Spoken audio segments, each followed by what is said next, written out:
Hi friends, இன்னைக்கு நம்ம சேனல்ல நெட்ஃபிளிக்ஸ்ல ரிலீஸ் ஆன வெட்னஸ்டே தாங்க பாத்துட்டு இருக்கோம். அந்த வகையில இது எபிசோட் நம்பர் 8 அண்ட் இதுதான் ஃபைனல் எபிசோடும் கூட. இதுக்கு முன்னாடி இருக்கிற எல்லா எபிசோட்ஸோட லிங்க்குமே டிஸ்கிரிப்ஷன்ல இருக்கு. அதெல்லாம் பார்க்காதவங்க அப்படியே அதையும் பார்த்துட்டு வந்து இந்த வீடியோவை கண்டினியூ பண்ணுங்க. ஏன்னா அப்பதான் உங்களுக்கு ஸ்டோரி கொஞ்சம் கிளியரா புரியும். போன வீடியோல அதான் எல்லா பிரச்சனையுமே சால்வ் ஆயிடுச்சு.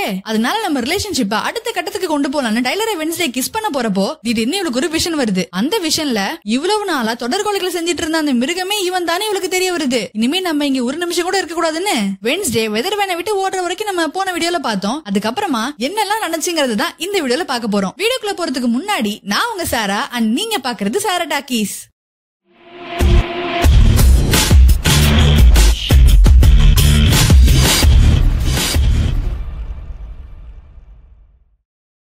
இப்போ டைலர் தான் அந்த மிருகம்னு தெரிஞ்சதால இவனை நம்ம இனிமே கேர்ஃபுல்லா தான் ஹேண்டில் பண்ணணும்னு நைட் 9 o'clock கிராக்ஸ்டோன் கிரிப்டுக்கு வான்னு கூப்பிடுறா. அவனும் அன்னைக்கு மாதிரி டேட் பண்ணதான் கூப்பிடுறான்னு நம்பி அங்க வரான். டெய்லர், நான் நெவர்மோருக்கு வந்தப்போ ஒருத்தரை லவ் பண்ணுவேன்னு நினைக்கவே இல்ல. ஆனா அன்னைக்கு நீ என்ன கிஸ் பண்றப்பதான் எனக்கு எல்லாமே புரிஞ்சுது. ஜேவியர் என்கிட்ட எவ்வளவோ சொன்னா, ஆனா நான் அதெல்லாம் கேட்காம உண்மையான கொலகாரன் கூட சுத்திக்கிட்டு தப்பே பண்ணத ஜேவியரை ஜெயிலுக்கு அனுப்பிட்டேன். ஆனா எனக்கு ஒரு விஷயம் மட்டும் புரியவே இல்ல. ஹைடு எப்பவுமே அவங்க மாஸ்டருக்கு ரொம்ப விசுவாசமா இருக்கும்னு கேள்விப்பட்டிருக்கேன். அப்படி இருக்கும்போது நீ ஏன் டாக்டர் கின்பாட்ட கொன்ன? ஏன்னா அவங்க தானே மாஸ்டர்.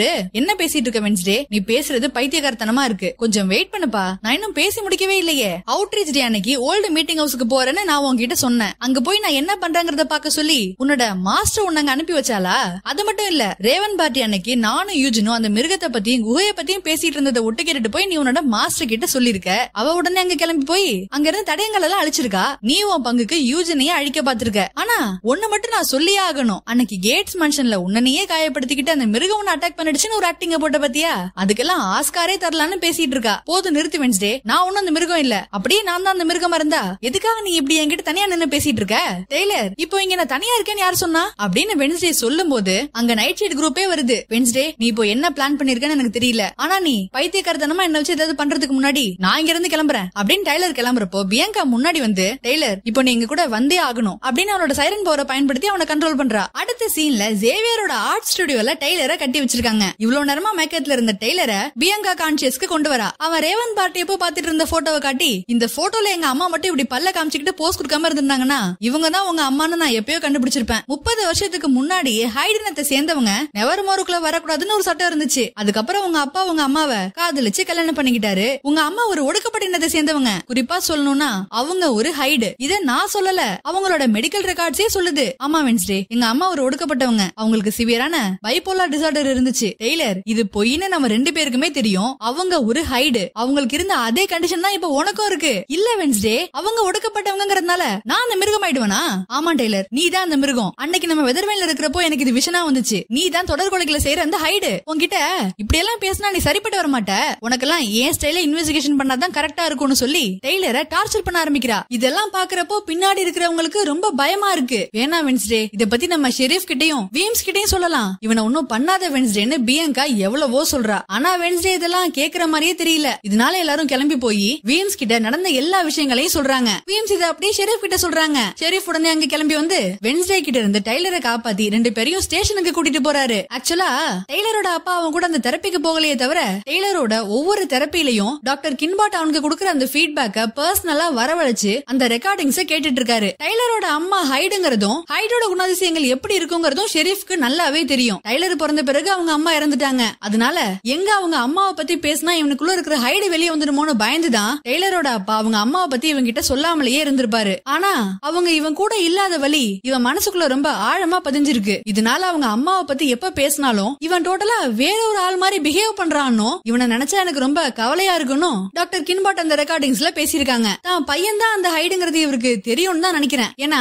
இவரு பண்றதெல்லாம் பார்த்தா தான் பையன் மாட்டிக்காம இருக்க என்னெல்லாம் பண்ணணுமோ அதெல்லாம் பார்த்து பார்த்து பண்ணிட்டு இருக்கிற மாதிரி தெரியுது. எனக்கு கன்ஃபார்மா தெரியல, பட் பாப்போம். இப்போ ஸ்டேஷன்ல ஷெரீஃப் வீம்ஸ் கிட்ட வந்து, நான் உங்க வெட்னஸ்டே மேல எந்த ஒரு வழக்கும் போடுற மாதிரி இல்ல, போனா போகுதுன்னு இந்த முறை உங்களை சும்மா விடுறேன், முதல்ல இங்க இருந்து கிளம்புங்க அப்படின்னு ரொம்ப கோவமா சொல்றாரு. எப்படி கேஸ் போடுவீங்க? தொடர் கொலைகளை பண்றது உங்க பையனாச்சே. ஆமா, உங்க பையன் தான் அந்த ஹைடுன்னு உங்களுக்கு தெரியுமா தெரியாதா? வெட்னஸ்டே, ஜேவியர் தான் உண்மையான ஹைடு. உன்னாலதானே நாங்க அவனை ஆதாரத்தோட பிடிச்சிருக்கோம். அதனாலதான் நான் இப்ப உன்னை சும்மா விடுறேன். நீங்க இப்படியே பேசிக்கிட்டே இருங்க. உங்க பையன் ஒரு நாள் உங்களையும் கொல்லுவான். போதும் வெட்னஸ்டே, இப்போ நம்ம இங்க இருந்து கிளம்பலாம். போலாம் அப்படின்னு வீம்ஸ் வென்ஸ்டேவை அழைச்சிட்டு போறாங்க. அங்க இருந்து வென்ஸ்டே போறப்போ டைலர் அவளை கூப்பிட்டு பேச ஆரம்பிக்கிறான். இவ்வளவு நேரமா அம்பி மாதிரி இருந்தவன் இப்ப அண்ணியன் மாதிரி பேசுறான். என்ன வென்ஸ்டே, லைஃப்ல முதல் முறையா தோத்து போயிருக்க, இப்போ எப்படி ஃபீல் பண்ற? இப்ப சொல்றேன், நான் தான் அந்த ஹைடு. உனக்கு ஒண்ணு தெரியுமா, ஃபர்ஸ்ட் டைமா ஒருத்தரை கொலை பண்றப்போ நான் கான்சியஸ்ல இல்ல. அதுக்கப்புறம் நான் கான்சியஸ்க்கு வரப்ப கூட எனக்கு ஒண்ணுமே புரியாம தான் இருந்துச்சு. ஆனா அதுக்கப்புறம் நான் பண்ண எல்லா கொலைகளையும் ஜாலியா ரொம்ப என்ஜாய் பண்ணி தான் பண்ணேன். நான் தான் அந்த ஹைடுன்னு இப்போ உனக்கு தெரியும். ஆனா உன்னால என்ன பண்ண முடியும்? இது வரைக்கும் நான் பண்ணதெல்லாம் வெறும் ட்ரைலர் தான். இனிமே தான் மெயின் பிக்சரே இருக்கு. அது இதை விட இன்னும் கொடூரமா இருக்கும்னு சொல்லிட்டு போறான். டெய்லர் இப்படி ஏமாத்தினதை வென்ஸ்டேவால தாங்கிக்கவே முடியல. அப்படியே அங்க கண் கலங்கி நிக்கிறா. ஆனா இப்ப இதெல்லாம் விட டைலர் கிட்ட இருந்து ஸ்கூலை காப்பாத்துறது தான் முக்கியம்னு வீம்ஸ் கிட்ட பேச ஆரம்பிக்கிறா. வீம்ஸ், அந்த டைலர் தான் உண்மையான ஹைடு, இத அவன் வாயிலே என்கிட்ட சொன்னா அப்படின்னு எவ்வளவோ சொல்றா. ஆனா வீம்ஸ் இதை நம்புற மாதிரி இல்ல. இங்க பாரு வென்ஸ்டே, ஷெரீஃப்க்கு மேல ஒரு நல்ல ஒப்பீனியன் இருக்கு. அதனாலதான் அவரு கேஸ் போடாம விட்டுருக்காரு. தன்னந்தனியா செயல்படுறதுலயும் உன் திறமை மேலையும் எனக்கு நிறைய நம்பிக்கை இருந்துச்சு. ஆனா அதனால நீ பொறுமை இல்லாம பைத்தியக்காரத்தனமா நடந்துகிட்ட. ஒருத்தனை கடத்திட்டு வந்து டார்ச்சர் பண்ணிருக்க. நீ செஞ்ச இந்த காரியத்தால எனக்கும் இந்த ஸ்கூலுக்கும் கெட்ட பேர் தான் வந்திருக்கு. இதனால நான் உன்னை இந்த ஸ்கூலை விட்டு வெளியே அனுப்புறேன். நெவர்மோர் அகாடமி கூட உனக்கு செட் ஆகலன்னு நினைக்கும் போது எனக்கு ரொம்ப கஷ்டமா இருக்கு. இந்த விஷயம் தெரிஞ்சா கண்டிப்பா உங்க அம்மாவும் வருத்தப்படுவாங்க. ஐயோ வீம்ஸ், நான் சொல்றது கொஞ்சம் கேளுங்க. டெய்லர் தான் உண்மையான ஹைடு. அவங்க அம்மா கூட 30 வருஷத்துக்கு முன்னாடி இங்கதான் படிச்சாங்க. அவங்களும் ஒரு ஒடுக்கப்பட்டவங்க தான். ஆமா தெரியும். அவ பேரு பிரான்சுவா. அவ ரொம்ப நல்லவ. வென்ஸ்டே, இனிமே நீ சொல்ற எதையும் நான் நம்புற மாதிரி இல்ல. முதல்ல போய் உன் திங்ஸ் எல்லாம் பேக் பண்ண ஆரம்பி. நாளைக்கு மதியம் நீ இங்க இருந்து கிளம்புற. இப்ப நீ போகலான்னு வீம் சொல்றாங்க. இதனால வென்ஸ்டே அங்க இருந்து கிளம்பி யாருக்குமே தெரியாம ஜேவியரை மீட் பண்றா. ஜேவியர், நீ ஹைடு இல்லங்கிறது எனக்கு தெரியும். அந்த டெய்லர் தான் என்ன வச்சு வேணும்னே உன்னை மாட்டி விட்டுருக்கான். டெய்லர் தான் உண்மையான ஹைடு. இது எப்படி உனக்கு தெரியும்? அவனை கிஸ் பண்ணும்போது எனக்கு ஒரு விஷயம் வந்துச்சு. ஓ, நான் இங்க ஜெயில தவிச்சுக்கிட்டு இருக்கேன். ஆனா நீ அங்க ஜாலியா என்ஜாய் பண்ணிட்டு இருந்திருக்க. சேவியர், இப்போ இத பத்தி எல்லாம் பேசுறதுக்கு நேரம் இல்ல. உனக்கும் ஹைடுக்கும் சம்பந்தம் இருக்கிறதால நீ புதுசா எதையாவது வரைஞ்சியான்னு கேட்கதான் வந்தேன். ஏன்னா நடக்க போறது ரொம்ப மோசமான நிகழ்வுன்னு டைலர் சொன்னான். ஓ, உனக்கு இப்ப என்னோட ஹெல்ப் வேணுமா? நீ என்ன நினைச்சிட்டு இருக்க? உன்னால என்னோட வாழ்க்கையே போயிடுச்சு. அன்னைக்கு ரோவன் சொன்னது நடக்க கூடாதுன்னா நீ முதல்ல இங்க இருந்து போயிடு. திரும்பி வந்துடாத. நீ மட்டும் இங்க இல்லன்னா இந்த நிகழ்வு நடக்கவே நடக்காது. நீ உண்மையாவே எல்லாரையும் காப்பாத்தணும்னு நினைச்சீனா இந்த நெவர்மோர் பக்கமே திரும்பி வந்துடாதுன்னு சொல்லி திட்டி அனுப்புறான். இதனால வென்ஸ்டேவும் அங்க இருந்து கிளம்புறா. அடுத்த நாள் காலையில வென்ஸ்டே எல்லா திங்ஸையுமே பேக் பண்ணிட்டா. வென்ஸ்டே போறத நினைச்சு ஏன்னு ரொம்ப வருத்தப்படுறா. திங்கையும் ரொம்ப மிஸ் பண்ணுவேன்னு சொல்றா. எப்படியாவது வீம்ஸோட கண்ணுல மண்ணை தூவிட்டு உன்னால இங்கே இருக்க முடியாதான்னு ஏனட் கேக்குறா. இல்ல ஏனட், அன்னைக்கு ஜேவியர் சொன்னதுதான் கரெக்ட். நான் இங்க இல்லன்னா இந்த சம்பவமே நடக்காது. இருந்தாலும் அந்த டைலர் இங்க சுத்திட்டு இருக்கிறப்போ நான் இங்க இருந்து போறது எனக்கு வருத்தமா தான் இருக்கு. நீ கவலையே படாத வென்ஸ்டே. அந்த டெய்லர் மட்டும் ஏதாச்சும் பண்ணட்டும். அப்புறம் பாரு, இந்த ஸ்கூல்ல இருக்கிற சைரன்ஸ், கார்கன்ஸ், வேம்பயர்ஸ், வேர்வுல்ஃப் எல்லாரும் ஒன்னா சேர்ந்து அவனை உண்டேலன்னு பண்ணிடுவோம். ஊருக்கு போனதுக்கு அப்புறம் என்ன மறந்துருவியா வென்ஸ்டே? அது எப்படி மறப்பேன்? கலர் கலரா எதையாவது பார்க்கும் போது கண்டிப்பா நான் அவனை பத்தி நினைச்சு பாப்பேன்னு வென்ஸ்டே சொல்றா. கடைசியா ஒரு தடவை ஹக் பண்ணலான்னு ஏனட் வரப்பையும் வென்ஸ்டே தள்ளி போறா. ஆக்சுவலா வென்ஸ்டேக்கு இந்த ஹக் பண்றதெல்லாம் பிடிக்காது. நீங்க சரியா கவனிச்சிருந்தீங்கன்னா எவ்வளவோ சீன்ஸ்ல ஏனட் இவ்வளவு ஹக் பண்ண வந்திருப்பா. ஆனா எல்லா சீன்ஸ்லயுமே வென்ஸ்டே தள்ளி போயிருப்பா. ஏனடும் பரவாயில்லன்னு சொல்லிட்டு காலையில யூஜினோட அம்மா கால் பண்ணாங்க. யூஜின் கோமால இருந்து கண் முழிச்சிட்டான்னு சொன்னாங்க. உன்னால முடிஞ்சா ஹாஸ்பிட்டல்ல போய் அவனை பாருன்னு சொல்லி வென்ஸ்டேவை அனுப்பி வைக்கிறா. அங்கிருந்து வெளியே வரப்போ, சாரி வென்ஸ்டே, உன்னை ஸ்கூலை விட்டு அனுப்புறது எங்க நோக்கம் இல்ல அப்படின்னு பியங்கா சாரி கேக்குறா. பரவாயில்ல பியங்கா, நிறைய பேர் சாக போறாங்க. இது இன்னைக்கு நடக்க போகுது. எல்லாரையும் காப்பாத்த நைட் ஷீட்ஸ் எப்பயுமே தயாரா இருக்கணும் அப்படின்னு சொல்லிட்டு அங்க இருந்து கிளம்புறப்போ தானியல் அங்க வந்து ரொம்பவே ஆபத்தான ஒரு செடியை வென்ஸ்டேக்கு கிஃப்டா குடுக்குறாங்க. நானே உன்னை ட்ரெயின் ஏத்தி விடுறேன்னு வீம்ஸும் அங்க வராங்க. போறதுக்கு முன்னாடி கடைசியா நான் யூஜின் ஒரு முறை பாக்கணும்னு வென்ஸ்டே கேக்குறா. இதனால வீம்ஸே யூஜினை பாக்குறதுக்காக இவ்வளவு அழைச்சிட்டு வந்திருக்காங்க. சாரி யூஜின், எல்லாமே என்னோட தப்பு தான். நான் அன்னைக்கு அந்த டான்ஸுக்கு போயிருக்க கூடாது, உன் கூட வந்திருக்கணும். அதெல்லாம் பரவாயில்ல வென்ஸ்டே, நீ ஒன்னும் வேணும்னே பண்ணலையே. இது அந்த மிருகத்தோட தப்பு தான். யூஜின், கவனமா கேளு. அந்த மிருகம் இன்னும் வெளியே தான் சுத்திட்டு இருக்கு. அதனால நீ ரொம்ப கேர்ஃபுல்லா இருக்கணும். ஓகே வென்ஸ்டே, அன்னைக்கு நடந்ததை நினைக்கும் போதே ரொம்ப பயமா இருக்கு. எனக்கு ஒரே ஒரு விஷயம் மட்டும் தான் ஞாபகம் இருக்கு. கடைசியா நான் பாக்குறப்போ கருப்பு கலர் டிரெஸும் ரெட் கலர் பூட்ஸும் போட்ட ஒருத்தர் அந்த குகைக்கு தீ வச்சாங்க. அது மட்டும் தான் எனக்கு ஞாபகம் இருக்குன்னு யூஜின் சொல்றான். ரெட் கலர் பூட்ஸ்னு சொன்ன உடனே உண்மையான லாரல் கேட்ஸ் யாருன்னு வென்ஸ்டே கண்டுபிடிச்சிட்டா. அது வேற யாரும் இல்லங்க,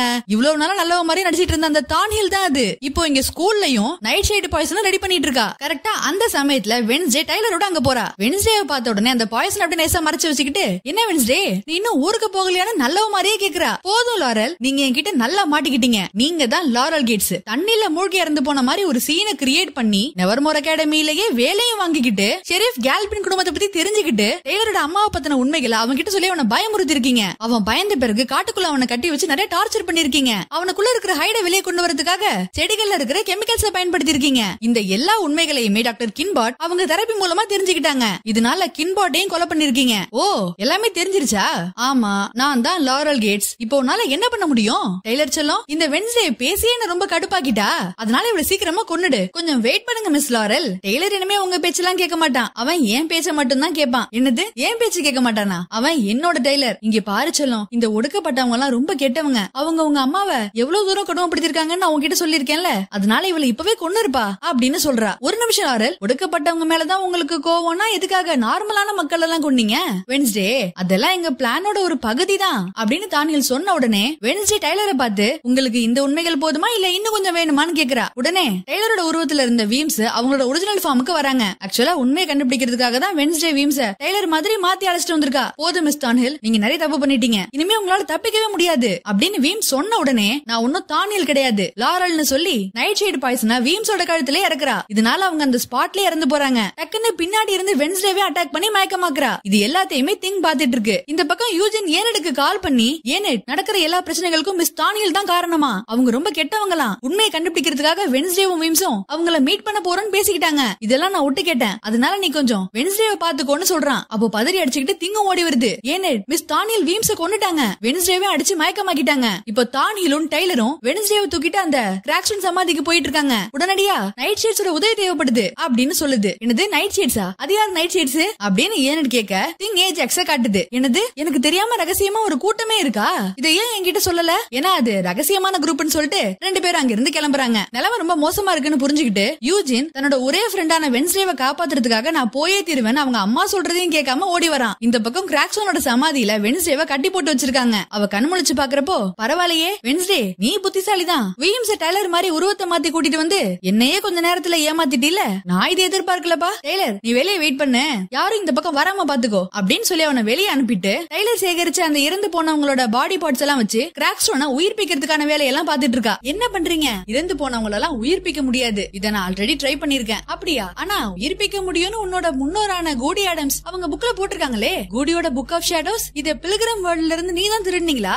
ஆமா, நான் தான் திருடினேன். என்னோட தாத்தாவான ஜோசப் கிராக்ஸ்டோனை கொன்னதுக்கு அப்புறம் கூட கூடிக்கு அவர் மேல இருந்த கோவம் குறையல, அதனால அவரை உயிர்ப்பிக்க முடியாத அளவுக்கு அவரோட ஆன்மாவையே அவ சபிச்சிட்டா. என்னோட முன்னோர்கள் கிராக்ஸ்டோனை உயிர்ப்பிக்க பல நூற்றாண்டுகளா முயற்சி பண்ணாங்க. அப்படி பண்ணும்போதுதான் என்னோட அண்ணனும் செத்து போனா. ஆனா நான் ரொம்ப வித்தியாசமானவ, ஒடுக்கப்பட்டவங்களை அழிக்கணும்னா அவங்களை விட ஒரு படி மேல போய் யோசிக்கணும்னு எங்க அப்பா அடிக்கடி சொல்லுவாரு. அதனாலதான் இவ்வளவு நாள் பொறுமையா இருந்தேன். கூடியோட இந்த புக் ஆஃப் ஷேடோஸ்ல என்ன போட்டிருக்குன்னா, கூடி கிராக்ஸ்டோனோட ஆன்மாவை தன்னோட ரத்தத்தை வச்சு பூட்டி வச்சிருக்கா. அதை உடைக்கணும்னா பிளட் மூன் அன்னைக்கு கூடியோட ரத்த சம்பந்தம் இருக்கிறவங்களால மட்டும்தான் முடியும்னு போட்டிருக்கு. சோ சாபத்தை உடைக்கிறதுக்கான சாவியே நீதான் வென்ஸ்டேன்னு சொல்றா. இப்பதான் வென்ஸ்டேக்கு ஞாபகமே வருது, ஃபர்ஸ்ட் டைம் மீட் பண்றப்ப கூட நீதான் சாவின்னு கூடி சொல்லிருப்பால, அதை இவன் நினைச்சு பாத்துட்டு இருக்கா. இதுக்கு நடுவுல நெவர்மோர்ல ஏதோ பெரிய பிரச்சனை நடக்க போகுதுன்னு யூஜினோட அம்மா ஷெரீஃபோட அசிஸ்டன்ட்டுக்கு கால் பண்ணி சொல்றாங்க. அத பாக்க போக முடியாத அளவுக்கு யாரோ எல்லாரோட காரையுமே பஞ்சர் பண்ணி வச்சிருக்காங்க. இதனால அவங்க இத இப்ப ஷெரீஃப்க்கு இன்ஃபார்ம் பண்றாங்க. ஜேவியரை பெரிய ஜெயிலுக்கு அழைச்சிட்டு போயிட்டு இருந்த ஷெரீஃப் இது கேட்ட உடனே, நான் போய் அது என்னன்னு பாக்குறேன்னு அங்க கிளம்புறாரு. இந்த பக்கம் லாரல் வென்ஸ்டேயோட கையை கிழிச்சு அந்த ரத்தத்தை சமாதியில வச்சு புக் ஆஃப் ஷேடோஸ்ல இருக்கிற மந்திரங்கள் எல்லாம் படிக்கிறா. அந்த இடமே அமைதியாகுது. பாடி பார்ட்ஸ் இருக்கிற பாட்டில் இருந்து வெளிச்சம் வருது. ஒரு வழியா ஜோசப் கிராக்ஸ்டன் உயிர் தெழுந்துட்டாரு. உடனே தானியல் முன்னாடி போய், நான் உங்க வம்சாவளியை சேர்ந்தவ, ஒடுக்கப்பட்டவங்களை அழிக்கிறதுக்காக நான் தான் உங்களை வரவழைச்சேன் அப்படின்னு இவளை இன்ட்ரோடியூஸ் பண்ணிக்கிறா. நான் தான் வெளியே வந்துட்டேன்ல, இனிமே அவங்கள நான் அழிக்கிறேன் அப்படின்னு கிராக்ஸ்டன் சொல்றான். அதுக்கு நான் என்னைக்குமே அனுமதிக்க மாட்டேன்னு வென்ஸ்டே வந்து நிக்கும் போது, கூடி ஆடம்ஸ் முதல்ல நான் ஒன்னு அழிக்கிறேன் அப்படின்னு வென்ஸ்டேவை கூடி நினைச்சு கத்தியால குத்திட்டு ரெண்டு பேரும் அந்த ஸ்கூல் அழிக்கிறதுக்காக போறாங்க. இப்போ வென்ஸ்டே உயிருக்கு போராடிட்டு இருக்கா. அப்போ அங்க வந்த கூடி ஆடம்ஸ், வென்ஸ்டே சீக்கிரமா போ, கிராக்ஸ்டனோட இதயத்துல குத்துனா மட்டும்தான் உன்னை கொல்ல முடியும், சீக்கிரமா போ வென்ஸ்டே, ஸ்கூலுக்கு ஒரு உதவி தேவைப்படுது அப்படின்னு சொல்லிட்டு இருக்கா. கூடி, உனக்கு கண்ணு தெரியுதா இல்லையா? நானே இங்க செத்துக்கிட்டு இருக்கேன், நான் எப்படி இந்த நிலைமையில போக முடியும்? வென்ஸ்டே, உங்க அம்மா உனக்கு ஒரு செயின் கொடுத்தாங்கல்ல, அது ரொம்ப சக்தி வாய்ந்தது, அதை ஆன்மாக்களை எழுப்பவும் பயன்படுத்தலாம், அதை நீ பயன்படுத்தினா நான் உனக்குள்ள வந்து உன்னை காப்பாத்துவேன், ஆனா அதுக்கப்புறம் நான் உன் கண்ணுக்கு தெரிய மாட்டேன்னு சொல்றா. உடனே வென்ஸ்டே அதை பயன்படுத்த கூடி வென்ஸ்டேக்குள்ள போய் அவளோட காயங்கள் எல்லாம் கியூர் பண்றா. இதெல்லாம் பார்க்கும்போது வென்ஸ்டேக்கே ஆச்சரியமா இருக்கு. உடனே அங்கிருந்து கிளம்பி ஸ்கூலை நோக்கி வந்துட்டு இருக்கா. காட்டுக்குள்ள திங்க தூக்கிட்டு ஓடி வந்துட்டு இருக்கும் போது ஏனெட் கொஞ்சம் கொஞ்சமா அப்படியே வேர்வல்ஃபா மாறிட்டா. ஆக்சுவலா இன்னைக்கு தானே அந்த ஃபுல் பிளட் மூன், அதனால இவ கம்ப்ளீட்டாவே வேர்வல்ஃபா மாறிட்டா. இந்த பக்கம் ஸ்கூலை நோக்கி வென்ஸ்டே ரொம்ப ஆவேசமா வந்துட்டு இருக்கா. அப்போ அவங்க வந்து டெய்லர் வென்ஸ்டேவை வழிமறிச்சு, என்ன வென்ஸ்டே செத்துட்டானு நினைச்சேன், இன்னும் சாகலையா, உனக்கு ஏன் கையால தான் சாவுன்னு சொல்லி டெய்லர் அப்படியே முழுசா ஹைடா மாறிட்டு இருக்கான். அவன் வென்ஸ்டேவை பிடிச்சு கொல்ல போற சமயத்துல டக்குன்னு ஏனெட் வந்து வென்ஸ்டேவை காப்பாத்துறா. ஏனடா இது அப்படின்னு வென்ஸ்டேவும் ஷாக்கிங்கா பாத்துட்டு இருக்கா. அதுக்கப்புறம் ஏனெடுக்கும் டெய்லருக்கு நடுவுல பெரிய ஃபைட் போயிட்டு இருக்கு. ஆனா டெய்லர் தான் நிறைய அடி வாங்கிட்டு இருக்கான். அந்த சமயத்துல தப்பிக்க ட்ரை பண்ணிட்டு இருந்த ஜேவியரை திங்கு போய் காப்பாத்துது. இதெல்லாம் ஒரு பக்கம் நடந்துட்டு இருக்க. இப்ப ஸ்கூலுக்குள்ள கிராக்ஸ்டோனும் தானியலும் வந்துட்டாங்க. கிராக்ஸ்டோன் மொத்த ஸ்கூலையுமே அவனோட பவரை வச்சு எரிக்கிறான். அதான் நீங்க இருக்கீங்களே, இனிமே நீங்களே பாத்துக்கோங்க அப்படின்னு சொல்லிட்டு தானியல் அங்க இருந்து கிளம்புறாங்க. தான் பையனை தேடி போன ஷெரீஃப் காட்டுக்குள்ள ஒரு ஹைடும் வேர்வல்ஃபும் சண்டை போட்டுட்டு இருக்கிறத பாத்துட்டு அங்க ஓடிட்டு இருக்காரு. டைலர் ஏனிட கொல்ல போற சமயத்துல ஷெரீஃப் உள்ள வந்து ஹைட ஷூட் பண்றாரு. அந்த ஹைடும் ஷெரீஃப பாக்குது. டெய்லர், நீயாடா, நீயா அந்த ஹைடு, நீயா இப்படி எல்லாம் பண்ண அப்படின்னு கேட்டுட்டு இருக்காரு. உண்மை தெரிஞ்சிருச்சுன்னு டைலர் அவங்க அப்பாவையே கொல்ல போறான். டக்குன்னு ஏனிட உள்ள வந்து டைலர் அட்டாக் பண்ணி ஷெரீஃப காப்பாத்திட்டு அங்கிருந்து போறா. அடிப்பட்டதால டைலர் மறுபடியும் மனுஷனா மாறிட்டான். இந்த பக்கம் ஏனிடும் பழைய உருவத்துக்கு மாறிக்கிட்டு இருக்கா. திங்க அவளுக்கு ஆறுதலா அவ பக்கத்திலே இருக்கு. அடிப்பட்ட பையனை தூக்கி வச்சுக்கிட்டு ஷெரீஃபும் வருத்தப்பட்டு இருக்காரு. இதெல்லாம் ஒரு பக்கம் இருக்க, ஸ்கூலுக்குள்ள வென்ஸ்டே கத்தி எடுத்துக்கிட்டு கெத்தா வந்து நின்னுட்டு இருக்கா. வந்துட்டியா, உன்னை இப்பவே காலி பண்றேன் அப்படின்னு கிராக்ஸ்டோன் வென்ஸ்டே அட்டாக் பண்ண போற சமயத்துல டக்குன்னு ஜேவியர் வந்து அவளை காப்பாத்துறதுக்காக கிராக்ஸ்டோன் மேல அம்பு விடுறான். ஆனா இந்த கிராக்ஸ்டோன் இருக்கானே, அவன் அப்படியே ரொம்ப ட்ரிக்கா அந்த அம்பை ஜேவியர் பக்கமே திருப்பி அனுப்புறான். இப்போ ஜேவியரை காப்பாத்துறதுக்காக வென்ஸ்டே நடுவுல வந்து அந்த அம்பை வாங்கிக்கிறா. ஜேவியர், என்ன பத்தி கவலைப்படாத, மத்தவங்களை காப்பாத்து அப்படின்னு சொல்லி அவனை அனுப்பி வச்சுட்டு கிராக்ஸ்டோன் கூட ஃபைட் பண்றா. ஃபைட் பண்ணிட்டு இருக்கும் போதே வென்ஸ்டேயோட கத்திய கிராக்ஸ்டோன் உடைச்சிடுறான். அடுத்து வென்ஸ்டேவை கொல்ல போற சமயத்துல இப்போ பியங்கா உள்ள வந்து கிராக்ஸ்டோனை கத்தியால குத்துறா. இதுக்கப்புறம் பியங்காக்கும் கிராக்ஸ்டோனுக்கும் நடுவுல பெரிய ஃபைட் போயிட்டு இருக்கு. இந்த சமயத்துல உடைஞ்சு போன கத்தி எடுத்துட்டு வந்து வென்ஸ்டே கிராக்ஸ்டோனோட இதயத்திலேயே குத்துறா. இதனால கிராக்ஸ்டோன் கம்ப்ளீட்டா எரிஞ்சு காத்துல அப்படியே கரைஞ்சு போறான். இதோட இந்த கிராக்ஸ்டோனோட கதையே முடிஞ்சது. விஷயத்தை கேள்விப்பட்ட தான்ஹில், வென்ஸ்டே, ஒடுக்கப்பட்டவங்க எல்லாரையும் என்னால கொல்ல முடியாம இருந்திருக்கலாம், ஆனா நான் ஒன்ன மட்டும் கொண்டான்னு வச்சுக்கேன், அந்த நிம்மதி எனக்கு கிடைச்சிரும் அப்படின்னு வென்ஸ்டேவை கொல்ல போற சமயத்துல ஒரு தேனி வந்து அந்த கண்ணு மேல உட்காருது. திடீர்னு நிறைய தேனிகள் வந்து தான்ஹில் அப்படியே அட்டாக் பண்ணுது. ஆக்சுவலா வென்ஸ்டேவை காப்பாத்துறதுக்காக தேனீக்களோட அங்க யூஜின் வந்திருக்கான். யூஜினை பார்த்ததுமே வென்ஸ்டேக்கு ரொம்ப சந்தோஷம். ஏன்னா யூஜின் வருவான்னு இவ எதிர்பார்க்கவே இல்ல. இதுக்கு மேல நான் பாத்துக்கிறேன் யூஜின் அப்படின்னு சொல்லிட்டு தான்ஹிலுக்கு ஒரே மிதி. இதோட தான்ஹிலோட சாப்டரும் க்ளோஸ். ஒரு வழியா இப்ப எல்லா பிரச்சனையும் முடிஞ்சிருச்சு. வெளியே நிக்கிற பசங்க கிட்ட வென்ஸ்டே எங்கன்னு ஏன் கேக்குறா. கிராக்ஸ்டோனை காலி பண்ணிட்டு வென்ஸ்டேவும் பியங்காவும் கெத்தா வெளியே வந்துட்டு இருக்காங்க. உடனே ஓடி போய் ஏனட் வென்ஸ்டேவை ஹக் பண்றா. எப்பவுமே தள்ளி போற வென்ஸ்டே இப்ப ஏனட ஹக் பண்றா. நீங்க சரியா கவனிச்சிருந்தீங்கன்னா எந்த எபிசோட்லயுமே வென்ஸ்டே கண் சிமிட்டி இருக்க மாட்டா, கண்ணை க்ளோஸ் பண்ணிருக்கவும் மாட்டா. இந்த சீன்ல தான் வென்ஸ்டே அப்படியே கண்ணை மூடி இருக்கா. இதோட இந்த வருஷம் ஸ்கூலும் முடிஞ்சிருச்சு. வென்ஸ்டேவும் அவளோட நாவலை கம்ப்ளீட் பண்ணிட்டா. தி எண்ட்னு போட போனவ அங்க ஒரு கொஸ்டின் மார்க்க போட்டு எனக்கு எண்டே கிடையாதுன்னு சிம்பாலிக்கா சொல்லிட்டு கிளம்புறா. இப்போ இந்த செமஸ்டர் முடிஞ்சதால வென்ஸ்டே வீட்டுக்கு கிளம்பிட்டு இருக்கா. அவளோட கார் டிரைவரான லர்ச் ஒஃபீலியா ஹாலுக்கே வந்து அவளோட பெட்டி படுக்கையெல்லாம் எடுத்துட்டு போயிட்டு இருக்காரு. இந்த ஸ்கூலை காப்பாத்தணும், இங்க படிக்கிற ஸ்டூடெண்ட்ஸ் எல்லாம் காப்பாத்தணும்னு கடைசி வரைக்கும் நினைச்சவங்க தான் வீம்ஸ். அதுக்காகவே தான் உயிரையும் விட்டுருக்காங்க. எனக்கு அவங்க மேல இருந்த மரியாதை இன்னும் அதிகமாயிடுச்சு அப்படின்னு வீம்ஸோட ரூமுக்கு வந்து அவங்கள நினைச்சு வருத்தப்பட்டு இருக்கா. அப்புறம் கீழே வந்து பியங்காக்கு நன்றி சொல்றா. வென்ஸ்டே, இதனாலலாம் நம்ம போட்டியாளர்கள் இல்லன்னு ஆயிடாது. அடுத்த முறை ஃபென்சிங், போக்கப்னு எல்லாத்துலயும் நான் தான் ஜெயிப்பேன்னு பியங்கா சிரிச்சுக்கிட்டே சொல்லிட்டு போறா. அடுத்ததா ஜேவியரை பார்க்க வந்த வென்ஸ்டே அவங்க கிட்ட மன்னிப்பும் கேட்டுட்டு நன்றியும் சொல்றா. அந்த கிராக்ஸ்டோன் கிட்ட இருந்து தன்னோட உயிரை காப்பாத்தினதுக்காக ஜேவியர் வென்ஸ்டேக்கு மொபைல் போனை கிஃப்டா கொடுக்கறான். இது உனக்கு பிடிக்காதுன்னு எனக்கு தெரியும், இருந்தாலும் நீ எனக்கு கால் பண்ணணும்லாம் எந்த அவசியமும் இல்ல, டெக்ஸ்ட் பண்ணா கூட போதும்னு சொல்றான். மொபைல வாங்கிட்டு வென்ஸ்டேவும் வீட்டுக்கு கிளம்புறா. அவ கார்ல போயிட்டு இருக்கும்போது அவ டைலர் கூட இருக்கிற மாதிரியான போட்டோஸும் ஜேவியர் கூட இருக்கிற மாதிரியான போட்டோஸும் யாரும் அனுப்புறாங்க. அது கூடவே நான் உன்னை என்னைக்குமே கண்காணிச்சுக்கிட்டே தான் இருப்பேன், உன்னை கொல்லாம விட மாட்டேன் அப்படிங்கிற மாதிரியான இமேஜஸும் வருது. இதை யார் அனுப்புறாங்கன்னா எனக்கு தெரியாது, ஆனா யாரா இருந்தாலும் ஒரு கை பாத்துடலாம் அப்படின்னு வென்ஸ்டே சொல்றா. இந்த பக்கம் டைலர் ஜெயிலுக்கு போற வழியிலேயே ஹைடா மாறுறான். இதோட சீசன் 1 முடியுது. சீசன் 2க்கான லீட்ஸையும் இதுல கொடுத்துதான் முடிச்சிருக்காங்க. தான்ஹிலையும் டைலரையும் தவிர வேற யாரும் வென்ஸ்டேவை கண்காணிக்கிறாங்க அப்படின்னா எனக்கும் தெரியல. ஆனா ஒண்ணு மட்டும் தெரியுது, அதை நம்ம தெரிஞ்சுக்கணும்னா சீசன் 2 வரைக்கும் வெயிட் பண்ணுவோம். எனக்கு இந்த சீரிஸ் ரொம்ப பிடிச்சிருந்துச்சு, அதனாலதான் நான் இதை உங்க கூட ஷேர் பண்ணிக்கிட்டேன். உங்களுக்கும் இந்த வீடியோ பிடிச்சிருந்தா மறக்காம லைக் பண்ணுங்க. நீங்க நம்ம சேனல் இன்னும் சப்ஸ்கிரைப் பண்ணலன்னா மறக்காம சப்ஸ்கிரைப் பண்ணுங்க. தேங்க்ஸ் ஃபார் வாட்சிங்.